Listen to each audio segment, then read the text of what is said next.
L'échange que vous allez entendre est un entretien épistémique. Il s'agit d'une conversation asymétrique dans laquelle on s'intéresse à notre interlocuteur en lui posant des questions. Au travers de celle-ci, nous cherchons à comprendre les raisons qui motivent son avis. L'objectif principal de cette forme de conversation est de passer un moment agréable et mutuellement enrichissant. Du coup, alors, je vais en profiter. Ça me permet aussi de réexpliquer. Est-ce que ça te va si je prends une ou deux minutes pour réexpliquer comment ça fonctionne et comme ça tu peux me dire si tu es d'accord pour discuter avec moi sous ce mode de fonctionnement? Oui, avec grand plaisir. Ok. Donc en fait, ce qu'on fait ici, c'est on appelle ça des lives épistémiques parce qu'on fait des discussions qui sont très proches, voire qui en sont ce qu'on appelle des entretiens épistémiques. Donc c'est des conversations dans lesquelles, si par exemple tu discutes avec moi, je vais m'intéresser à ce que tu penses et aux raisons pour lesquelles tu penses ça, à quel point tu es convaincu, etc. de ta position, de ton idée à propos du sujet. Et donc ça va m'amener plutôt à poser des questions. Pas nécessairement, voire pas du tout, à entrer dans un mode de débat, c'est-à-dire à amener des contre-arguments si je suis pas d'accord.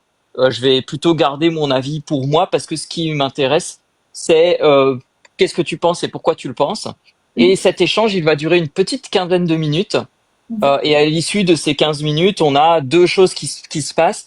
La première, c'est qu'on passe la parole à nos autres collègues du panel, donc Galactic, ProgX et Russell, qui eux aussi sont formés à faire ce genre d'échange et qui peuvent avoir des questions à emporter, c'est-à-dire des questions qui n'ont pas pu être posées et qu'ils avaient envie de poser et qui n'appellent pas de réponse, mais que l'on propose de poser et puis qu'on propose à la personne de garder et de réfléchir et éventuellement de nous répondre, mais en dehors du live. Et la deuxième chose, c'est qu'ensuite on demande aussi assez traditionnellement comment ça s'est passé, etc. L'idée aussi est de savoir si ça s'est bien passé parce que le but du jeu, c'est quand même de passer un bon moment en discutant. Est-ce que ça te va? Ouais, c'est chouette. Très bien. Ok. Alors, du coup, j'ai vu que tu es arrivé dans le live, et c'est vrai que tu es arrivé dans le live à un moment où il y avait une petite blague qui était peut-être un peu malheureuse. Du coup, ça t'a motivé, les échanges t'ont motivé à monter. Qu'est-ce qui t'a donné envie de monter, discuter? Non, alors j'ai vu en fait la première ligne d'abord, donc les MSQ, chance ou dérive sectaire pour un sel. Je me suis dit bon, je sais pas trop. Apparemment, j'ai vu que je suivais la page de Russell, mais je ne savais même pas, donc j'ai pas dû voir énormément de vidéos non plus. Et puis le premier commentaire enfin la première chose que j'entends, c'est les femmes ne sont pas bien les bienvenues. Je fais qu'est-ce que c'est que ce live? Donc c'était le premier truc. Et puis après, au bout de 2 minutes où j'ai un petit peu entendu les échanges, etc., j'ai compris que c'était l'humour. Puis il y a plusieurs personnes qui ont répondu que c'était de l'humour, etc. dedans, donc j'écoutais. Il y en a qui forcément bondissent un petit peu très rapidement dans les commentaires, mais bon, c'est habituel.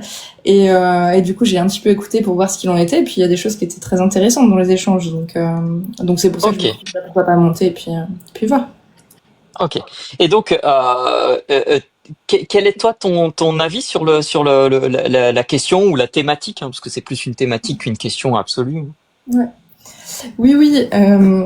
Alors, c'est dur de résumer tout très très rapidement, mais en fait, pour faire simple, moi, je suis montée parce que c'est des sujets qui me passionnent depuis très longtemps. Justement, les rapports hommes-femmes en général, et j'essaie en fait de défendre la nuance justement dans ces relations. C'est-à-dire que parfois, je vais faire des vidéos où je vais défendre les femmes, donc ça va être des vidéos qui vont être très féministes, et à l'inverse, parfois, je vais faire des vidéos où je défends les hommes, et donc j'obtiens très rapidement l'étiquette inverse qui est mascu, misogyne, antiféministe et tout le tralala. Donc c'est assez rigolo en fait. Et du coup, au début, les commentaires me touchaient beaucoup, puis finalement, maintenant, je m'en fiche un petit peu. Et c'est ça qui m'a plu dans ce live, c'est que j'écoutais justement ce que vous disiez. Je pense que pour rebondir vraiment par rapport à cette thématique en question, il y a beaucoup de problèmes sur la sémantique en général. C'est-à-dire que chacun va avoir un petit peu son idée de ce qu'est un mascu, de ce qu'est un incel, etc. Et il va tout de suite se faire des grandes définitions et interpréter plein de choses de ça, et ça pose pas. Et alors du coup, quelles sont les définitions pour toi? En fait, moi, je vais me limiter aux définitions, on va dire très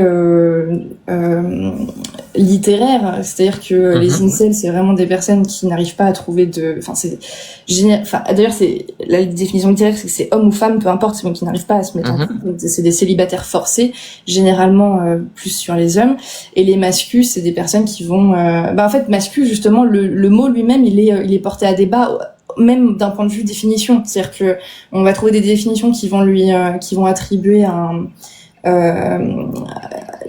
des hommes qui veulent défendre le côté plus patriarcal, qui veulent on va dire plus attendez, j'ai plus le mot, mince, je sais plus, j'ai plus le mot, ça va me revenir, c'est pas grave. En tout cas des relations qui sont, on va dire, très à l'ancienne. Et il y a d'autres définitions qui vont attribuer au mot masculin plus quelque chose d'égalitaire au féminisme, mais porté sur les hommes, c'est-à-dire une idéologie en fait qui recherche à éliminer les discriminations envers les hommes. Donc c'est pas du tout la même définition, et pourtant c'est le même mot. D'accord. Donc si je comprends bien pour toi, alors déjà, parce que là du coup tu as dit beaucoup de choses. Déjà toi, ce que tu disais, c'est que sur la position, ta position à toi sur tout ce qui concerne les relations hommes-femmes et leurs rapports, etc. T'es quelqu'un de plutôt, on va dire, modéré, dans le sens ou nuancé, c'est ce que t'as dit, dans le sens où parfois tu peux avoir des discours qui sont très féministes et d'autres fois des discours qui sont plutôt en défense des hommes, et que t'as noté que dans ces sujets-là, il y a des problématiques de définition, dans le sens où chacun adopte un petit peu ses définitions et extrapole à partir de ces définitions, et ça arrive parfois à des raisonnements un petit peu extrêmes. Et donc du coup, ce que tu disais, c'est que pour toi déjà, pour ce qui est de ce qu'on appelle les incels, c'est des gens qui sont célibataires forcés, si je comprends bien, hommes ou femmes. Et de l'autre côté, tu notes qu'il y a deux types de définitions pour le masculinisme. Une définition qui renvoie plutôt à une forme de conservatisme, c'est-à-dire les hommes qui... Je vois dans les commentaires s'ils ont trouvé le mot, et c'est traditionnaliste en fait. C'est vraiment traditionnalisme, ok. Une relation plus traditionnelle, c'est ça. Ok. Et une autre définition qui serait plus une version pour hommes du féminisme, c'est-à-dire une sorte de revendication des droits des hommes, etc., et de leur position, etc. C'est ça? Oui, c'est plus que les droits des hommes, c'est plus arrêter les discriminations envers les hommes en fait. D'accord. Ok. Mais encore une fois, c'est plein de définitions qui existent et chacun a sa propre définition du mot, quoi. Ok. Et toi, quelle est du coup par rapport à ça, quelle est la définition qui te semble la plus appropriée, ou celle à laquelle tu te réfères habituellement quand tu parles de masculinisme? Alors moi j'ai changé, c'est-à-dire que je n'utilise plus le mot masculinisme parce que il est trop porté à débat. Donc moi j'utilise le mot hominisme, qui est pour moi l'exact terme opposé au féminisme. Enfin la même chose que le féminisme, mais pour les hommes. C'est-à-dire que moi l'objectif c'est que chacun soit écouté dans ses besoins, dans la défense de ses droits, anti-discrimination, etc. Et donc, comme on va le faire pour les femmes avec le féminisme, et quand on le fait avec les hommes, c'est avec l'hominisme. Donc, c'est le mot que je vais utiliser. Et du coup, le mot masculinisme, personnellement, je ne l'utilise pas. D'accord. Parce que je trouve qu'il est il y a trop d'étiquettes qui est portée sur ce mot-là. Un peu comme le féminisme au final, mais bon. Ok. Voilà. Et alors, du coup, quel est ton avis, ta position par rapport à ce que tu appelles l'hominisme, hein, c'est ça? Ou l'omnisme? Oui, l'hominisme. Alors c'est pas moi qui l'ai inventé, hein. C'est un terme qui sort des États-Unis, comme tout le temps de toute façon. Ma position, c'est simplement que aujourd'hui le féminisme il est très très très présent dans les débats, etc. Et je trouve que pour moi ça reste positif, hein, qu'on s'intéresse à la place de la femme, qu'on s'intéresse à défendre les droits de la femme, etc. Mais le problème de ça, c'est que du coup c'est tellement présent qu'il y a beaucoup d'hommes, je remarque, qui finalement se retrouvent plus entendus, se trouvent perdus, ne trouvent plus leur place par rapport à ça, font des gaffes, parce qu'il y a tout qui évolue en fait très rapidement. Et puis finalement en fait ils sont pas forcément plus heureux, c'est-à-dire que c'est pas parce que des hommes vont peut-être avoir des meilleurs salaires, ou j'extrapole là, mais vont avoir une meilleure place dans les métiers, ou peu importe, qu'ils vont être plus heureux à la fin de la journée. Et en fait moi ce que j'essaie d'apporter comme attention, c'est montrer que finalement les problèmes des uns impactent aussi les problèmes des autres. Et en fait, les deux sont liés. C'est-à-dire que quand on s'intéresse aux problèmes des femmes, bah, très souvent, si on résout un problème pour la femme, en général, on arrive aussi à résoudre des problèmes pour les hommes et inversement. Donc pour moi, il faut pas aller contre la femme ou contre l'homme, mais il faut plus ensemble travailler sur nous entraider. Mais ça passe, et c'est ça qui m'embête moi aujourd'hui, c'est que on n'écoute que la femme aujourd'hui. Enfin, c'est vraiment dans les débats. Et on s'est mis à totalement arrêter d'écouter les hommes parce que on les a écoutés pendant très longtemps, donc on se dit on va tomber dans l'extrême inverse. Et moi, je suis plus pour retrouver un équilibre entre tout ça, c'est-à-dire que redonner aussi la parole aux hommes, donner la parole aux femmes, donner la parole aux hommes. En fait, les deux pour moi sont importants. D'accord. Donc si je comprends bien, en fait, pour toi, il y a une sorte de phénomène d'oscillation dans la société, dans laquelle pendant très longtemps la parole des hommes a été complètement majoritaire, puis le féminisme a commencé à prendre de l'ampleur et c'était très positif. Et du coup, le problème, c'est que ça penche du côté dans l'effet inverse, et qu'aujourd'hui, tu constates que ça se répercute sur les hommes et qu'il faudrait un petit peu rééquilibrer les choses dans le sens où il faudrait pas que ce soit une opposition, mais que ce soit un simple équilibre dans lequel tout le monde est écouté un peu de la même manière. C'est ça? Oui, c'est ça. En fait, ce qui est difficile, c'est que il y a une différence entre la parole et les faits. C'est-à-dire que on peut donner beaucoup la parole aux femmes et pourtant dans les faits, peut-être elles vont encore avoir vivre plus de discrimination, peut-être. Mais le problème, c'est que si on donne pas la parole de manière égalitaire, au bout d'un moment, de toute façon, ça va se répercuter dans les faits aussi, en fait. D'accord. C'est important. Voilà. D'accord. Donc, si je comprends bien, en fait, il y a en plus de cet effet d'oscillation dans, on va dire, l'espace de parole, il y a aussi une sorte de désynchronisation avec ce qui se passe dans les faits réels, et que, en fait, si je comprends bien pour toi, il faut que la parole soit répartie de manière bien égalitaire pour éviter que dans les faits il y ait des conséquences négatives de tels mouvements ou de telle dominance de la parole. C'est ça? C'est ça, c'est aussi pour que si on veut que, par exemple, les femmes aident les hommes et que les hommes aident les femmes, la première chose à faire, c'est donner la parole aux uns et aux autres. C'est-à-dire que si admettons que je sois une féministe qui veuille défendre les droits des femmes, je peux pas le faire en disant les hommes, il faut les bannir, on les déteste et machin, et après m'attendre à ce que les hommes y m'aident. Ça marche pas, en fait. Et inversement. Donc, si on veut s'entraider, en fait, on est obligé de commencer par donner la parole. C'est la première des choses à faire. D'accord. Et comment t'en es arrivé à cette espèce de diagnostic général que tu nous dresses? Oula, c'est une grande question. Ou disons, alors, dans ce cas-là, on va faire autrement. Je vais te poser une question qui peut paraître, parce que c'est la première fois qu'on échange, donc cette question, elle peut te paraître un petit peu étrange, mais en fait, tu verras que c'est une question qui est assez classique, qu'on pose régulièrement quand on fait ce type d'échange. Sur une échelle de 0 à 100, à quel point t'es certaine ou convaincue de l'état des lieux que tu fais aujourd'hui de la situation? 100 étant, je suis absolument convaincu que mon état des lieux que je fais aujourd'hui, il est effectivement réel, il représente bien la réalité de la société, que ce soit dans les faits et dans l'espace de parole. Et 0, c'est j'ai toutes les raisons de douter que mon diagnostic de la situation soit en fait assez erroné.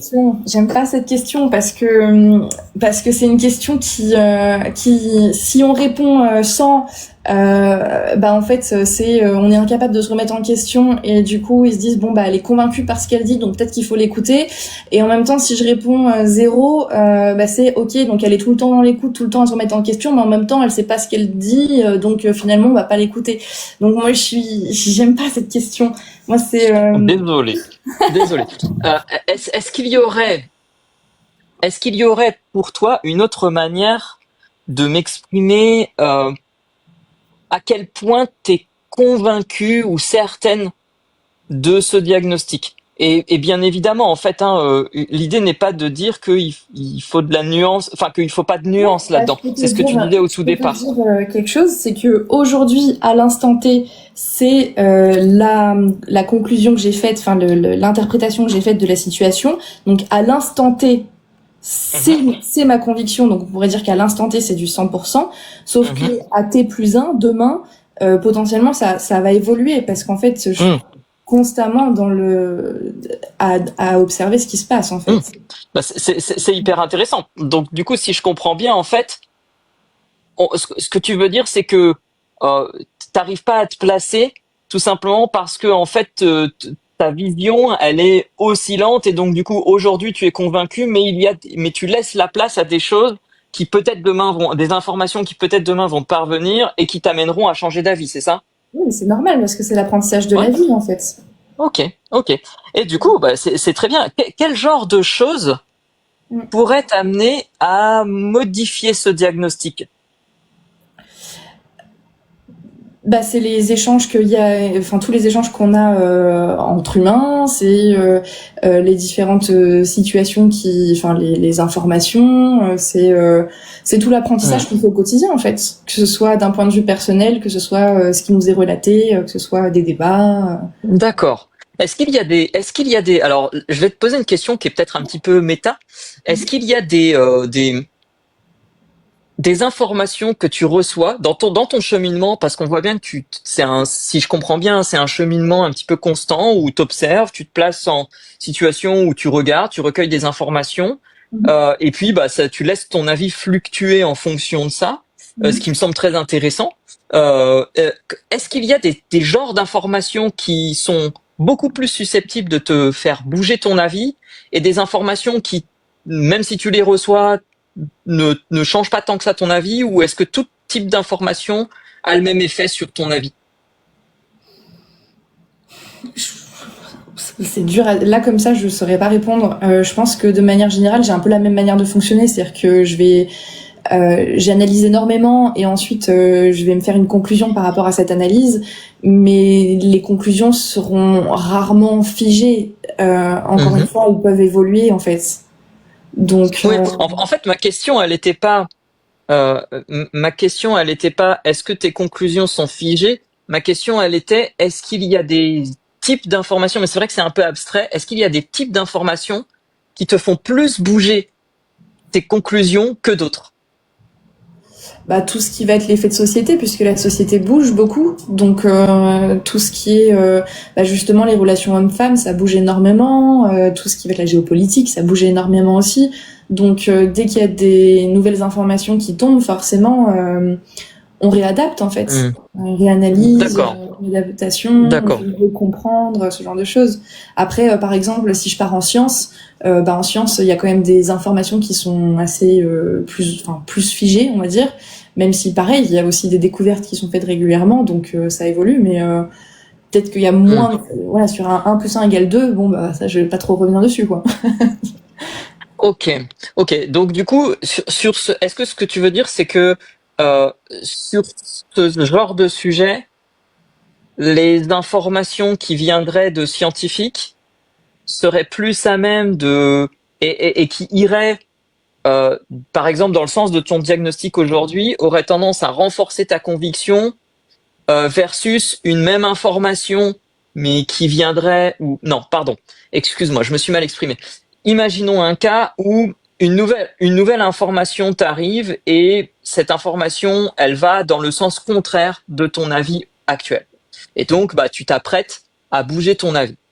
Est-ce que ce que tu voulais dire, c'est que cette information, si elle est en provenance elle est de type scientifique, elle t'amènera à plus facilement ou plus bouger ton avis que si elle vient simplement du témoignage de quelqu'un ou de ta propre réflexion?